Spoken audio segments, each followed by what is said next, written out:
ఒక సినిమాకి 10 lakhs rupees ఈయనకి ఇచ్చారు రెమ్యునరేషన్. ఆ డబ్బులు తీసుకెళ్ళి ఒక ప్రాపర్టీ కొందామని శంషాబాద్ వెళ్ళి 100 acres 100 acres ఏనా? 100 acres. ఏ ఇయర్లో ఇది? 97 ఐ థింక్. 96, అప్పుడు 97. ఒక ఆయన తీసుకెళ్ళి 100 acres 10 lakhs అన్నారు. 10 lakhs 100 acres.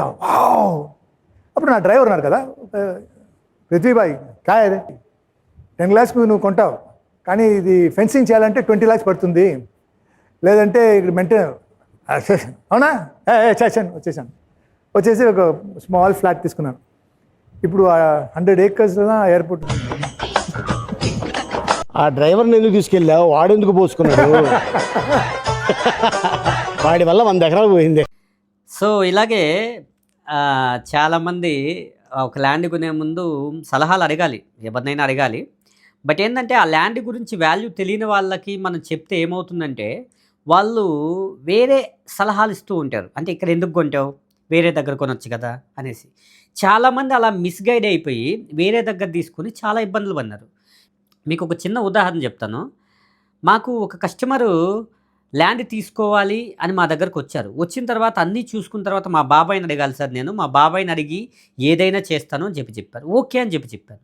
వాళ్ళ బాబాయి చెప్పిన తర్వాత మాకు మరుసటి రోజు వాళ్ళ బాబాయ్ మా ఆఫీస్కి వచ్చి, సార్ మా వాళ్ళు ఇట్లా కొంటున్నారు, ఈ ల్యాండ్ కొంటున్నారు, సో నాకెంత కమిషన్ ఇస్తారు సార్ వాళ్ళ దగ్గర తీసిస్తే అని చెప్పారు. సొంతం బాబాయ్. సో ఇలా ఉంటుంది. నేనేమంటానంటే మీ డెసిషన్ ఎలా ఉండాలి అంటే, ఒక ల్యాండ్ మంచిదైనప్పుడు, ఆ డాక్యుమెంట్స్ సరిగా ఉన్నప్పుడు, లొకేషను కరెక్ట్గా ఉన్నప్పుడు, మీరు ఆ మార్కెట్ ధర కరెక్ట్గా ఉన్నప్పుడు, మీరు ఎంచుకొని అన్నీ అబ్జర్వ్ చేసుకొని అన్నీ కంపేర్ చేసుకుని ఒక ల్యాండ్ కొనుక్కుంటే నో ఇష్యూ. కానీ ఎవరైనా సలహాలు అడిగితే మీరు నచ్చకపోవచ్చు, మీ బంధువులను అడిగితే మాత్రం ఖచ్చితంగా ఆ సలహా అది పని చేయదు. ఎందుకు అంటే నేను చూస్తున్నాను కాబట్టి.